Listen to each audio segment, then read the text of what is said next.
তম দল ভারত, তবে সবচেয়ে কম মাত্র একবার টুর্নামেন্টের স্বাগতিক ছিল টিম ইন্ডিয়া। সর্বোচ্চ রান আর উইকেট সংগ্রাহকের প্রায় সবাই সাবেক হয়েছেন। এশিয়া কাপ নিয়ে ধারাবাহিক আয়োজনে ফিরে দেখব আগের আসরগুলোকে। 1984 সাল থেকে শুরু, এরপর নানা বাঁক পেরিয়ে 17তম আসরের অপেক্ষায় এশিয়া কাপ। আগের 16 আসরের সবগুলোতে অংশ নেওয়া একমাত্র দল শ্রীলঙ্কা। দ্বিতীয় সংস্করণ থেকে শুরু বাংলাদেশের অংশগ্রহণ। রাজনৈতিক কারণে 86 আসরে ভারত আর 91 আসরে অংশ নেয়নি পাকিস্তান।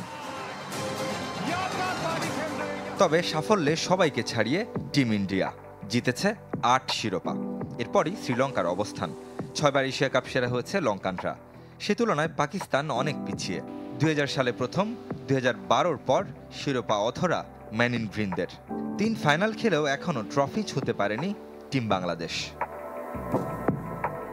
তবে একটা জায়গায় এগিয়ে টাইগাররা, আসর আয়োজনে। 1988 থেকে 2016 সাল পর্যন্ত শ্রীলঙ্কার সমান সবচেয়ে বেশি 5 এশিয়া কাপের স্বাগতিক বাংলাদেশ। 2015-তে প্রথমবার টি-20 ফরম্যাটে হয় টুর্নামেন্ট। মাঝে 2022 সালেও ছোট ফরম্যাটকে বেছে নেয় এশিয়ান ক্রিকেট কাউন্সিল। এবারের আসরও ওয়ানডে ফরম্যাটে হচ্ছে না। ওয়ানডেতে আগের 14 আসরে সর্বাধিক রান সানাত জয়সুরিয়ার। সবচেয়ে বেশি 6 সেঞ্চুরির মালিকও মাতারা হারিকেন। সেরা 5 রান সংগ্রাহকের তালিকায় আছেন এক বাংলাদেশীয়, তিনি মুশফিকুর রহিম। সেরা বোলারের তালিকায় লঙ্কানদের আধিপত্য। 30 উইকেট নিয়ে সবার উপরে মুত্তিয়া মুরালীধরন। আছেন সতীর্থ লাসিথ মালিঙ্গা, অজান্তা মেন্ডিসরা। সাইদ আজমল, রবীন্দ্র জাদেজারাও জায়গা করে নিয়েছেন সেরা 5-এ।